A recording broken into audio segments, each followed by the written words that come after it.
नमस्कार। चलिए आज केमिस्ट्री के एक ऐसे सफर पर चलते हैं, एक ऐसा सफर जिसने ना केओस को ऑर्डर में बदल दिया। हम ये जानेंगे कि कैसे बिखरे हुए एलिमेंट्स को एक खूबसूरत नक्शे में, एक सिस्टम में सेट किया गया।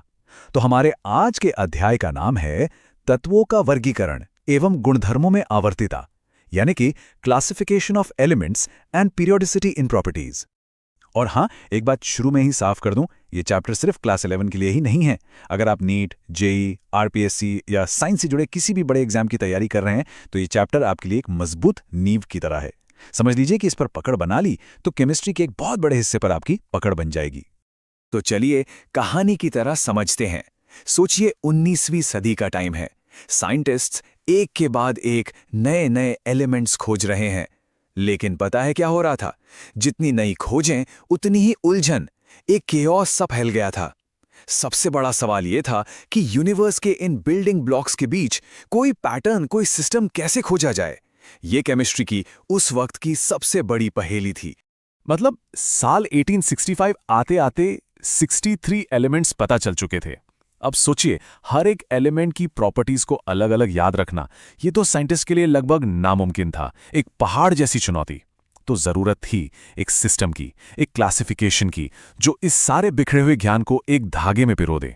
तो बस इसी उलझन को सुलझाने की पहली कोशिशें शुरू हुईं। ये वो पहले कदम थे एक छिपे हुए पैटर्न की तरफ, एक ऐसे पैटर्न की तरफ जो केमिस्ट्री की दुनिया को हमेशा हमेशा के लिए बदलने वाला था। तो सीन में सबसे पहले एंट्री होती है डोबरेनर की, अपने ट्रायड्स यानी त्रिक के नियम के साथ। उन्होंने एक बड़ी इंटरेस्टिंग बात नोटिस की। उन्होंने कहा कि हम ना एक जैसी केमिकल प्रॉपर्टीज वाले 3-3 एलिमेंट्स के ग्रुप बना सकते हैं, और इन ग्रुप्स में जो बीच वाला एलिमेंट है उसका एटॉमिक मास यानी परमाणु भार पहले और तीसरे एलिमेंट के एटॉमिक मास का करीब करीब एवरेज होता है। अच्छा, इसे एक एग्जाम्पल से समझते हैं, मजा आएगा। देखिए, लिथियम का एटॉमिक मास है 7 और पोटेशियम का है 39। अब अगर हम इन दोनों का एवरेज निकालें, मतलब 7 + 39 को 2 से डिवाइड करें, तो क्या आएगा? 23। और जानते हैं 23 किसका एटॉमिक मास है? सोडियम का, बिल्कुल बीच वाले एलिमेंट का। तो ये कोई इत्तेफाक नहीं था, ये उस बड़े पैटर्न का पहला बहुत बड़ा सुराग था। डोबरेनर के बाद कहानी में आए न्यूलैंड्स, और इन्होंने तो कमाल ही कर दिया। इन्होंने एलिमेंट्स में म्यूजिक खोज निकाला।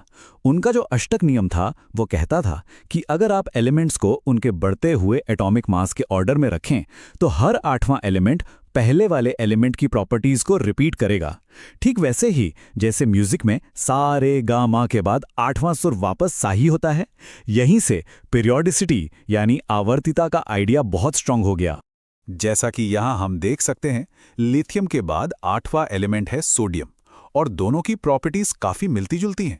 ये नियम ना हल्के एलिमेंट्स के लिए तो जादू की तरह काम कर रहा था, लेकिन जैसे ही कहानी में भारी एलिमेंट्स की एंट्री हुई, ये सारा संगीत बेसुरा हो गया। मतलब ये लॉ भी फेल हो गया। तलाश अभी भी जारी थी। और फिर कहानी के हीरो की एंट्री होती है, दिमित्री मेंडलेव, वो साइंटिस्ट जिसने इस पहेली को सुलझाने के लिए एक ऐसी छलांग लगाई जो किसी ने सोची भी नहीं थी। ये एक ब्रेक थ्रू मोमेंट था। मेंडलीव ने अपना फेमस आवर्त नियम दिया, जो कहता था तत्वों के गुणधर्म उनके परमाणु भारों के आवर्ती फलन होते हैं। उन्होंने पूरी की पूरी व्यवस्था की बुनियाद सिर्फ एक चीज पर रखी, और वो था एटॉमिक मास। और ये देखिए, ये है मेंडलीव की ओरिजिनल पीरियोडिक टेबल। अब उन्होंने सिर्फ उस समय के पता एलिमेंट्स को अरेंज ही नहीं किया, उन्होंने एक बहुत ही हिम्मत वाला काम किया। उन्होंने अपनी टेबल में जानबूझकर खाली जगह छोड़ दी, और ये खाली जगहें उन एलिमेंट्स के लिए थीं जो उस वक्त तक खोजे भी नहीं गए थे। सोचिए जरा, यही तो उनकी जीनियस बात थी। उनका काम सिर्फ ऑर्गेनाइज करना नहीं था, वो तो भविष्य देख रहे थे। उन्हें अपने बनाए नियम पर इतना मजबूत भरोसा था कि उन्होंने उन अनजाने अनखोजे एलिमेंट्स की प्रॉपर्टीज तक की भविष्यवाणी कर डाली। और ये टेबल, ये उनकी भविष्यवाणी का जीता जागता सबूत है। उन्होंने एका सिलिकन नाम के एक एलिमेंट की भविष्यवाणी की थी। उन्होंने बताया कि उसका एटॉमिक मास 72 के आसपास होगा। अब देखिए, कई साल बाद जब जर्मेनियम मिला तो उसका एटॉमिक मास कितना निकला? 72.6, लगभग उतना ही। और सिर्फ मास ही नहीं, डेंसिटी, ऑक्साइड का फॉर्मूला, सब कुछ, उनकी हर भविष्यवाणी बिल्कुल सटीक साबित हुई। ये साइंस की हिस्ट्री का एक वाव मोमेंट था। मेंडेलीव का काम जबरदस्त था, इसमें कोई शक नहीं। लेकिन उनकी टेबल परफेक्ट नहीं थी, उसमें कुछ छोटी-मोटी गड़बड़ियां थी, और इन गड़बड़ियों को सुलझाने के लिए कहानी में एक आखिरी ट्विस्ट आना अभी बाकी था। और ये फाइनल ट्विस्ट आया हेनरी मोज़ले के काम से। उन्होंने दुनिया को बताया कि किसी एलिमेंट की असली पहचान उसकी फंडामेंटल प्रॉपर्टी, उसका एटॉमिक मास नहीं है, बल्कि उसका एटॉमिक नंबर है, यानी परमाणु क्रमांक। और बस यही वो चाबी थी जिसने आखिरी ताला भी खोल दिया। पूरा का पूरा बेसिस एटॉमिक मास से शिफ्ट होकर एटॉमिक नंबर पर आ गया। और इसी एक बड़े बदलाव के साथ जन्म हुआ मॉडर्न पीरियोडिक लॉ का, आधुनिक आवर्त नियम का, जो ये कहता है कि तत्वों के फिजिकल और केमिकल गुण उनके एटॉमिक नंबर्स के पीरियोडिक फंक्शन होते हैं।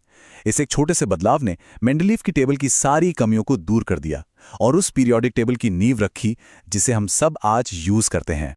तो अब जब ये पूरी पहेली सुलझ चुकी है, तो चलिए अब इस फाइनल और सबसे खूबसूरत सॉल्यूशन यानी हमारी मॉडर्न पीरियोडिक टेबल के डिजाइन को थोड़ा और समझते हैं। ये एलिमेंट्स का एक कंप्लीट मैप है। तो ये है हमारी मॉडर्न पीरियोडिक टेबल, इसका लॉन्ग फॉर्म। इसमें आप देख सकते हैं 18 वर्टिकल कॉलम हैं खड़े हुए, जिन्हें हम ग्रुप्स या समूह कहते हैं, और 7 हॉरिजॉन्टल रोज हैं, लेटी हुई पंक्तियां, जिन्हें हम पीरियड्स या आवर्त कहते हैं। एकदम सिंपल और लॉजिकल। और इतना ही नहीं, इस पूरी टेबल को इलेक्ट्रॉनिक कॉन्फ़िगरेशन के आधार पर 4 ब्लॉक्स में भी बांटा गया है, S, P, D और F ब्लॉक। अब ये ब्लॉक्स कैसे तय होते हैं, ये इस बात पर डिपेंड करता है कि किसी एलिमेंट का आखिरी इलेक्ट्रॉन किस ऑर्बिटल में जा रहा है। सिंपल। तो पीरियोडिक टेबल आज तक खोजे गए सभी एलिमेंट्स को बिल्कुल परफेक्टली ऑर्गेनाइज करती है। लेकिन एक सवाल है जो सोचने पर मजबूर करता है। आज साइंटिस्ट्स लैब में नए सुपर हेवी एलिमेंट्स बना रहे हैं। तो क्या ये खूबसूरत ऑर्डर, ये पैटर्न हमेशा ऐसे ही बना रहेगा, या फिर भविष्य में हमें एक नए नियम, एक नई टेबल की जरूरत पड़ सकती है? क्या लगता है? विज्ञान के ऐसे ही और दिलचस्प सफर पर चलने के लिए इस एक्सप्लेनर को लाइक और शेयर जरूर करें। और हाँ, मंकित वाइब्स को सब्सक्राइब करना बिल्कुल न भूलें। हमारे साथ बने रहने के लिए धन्यवाद।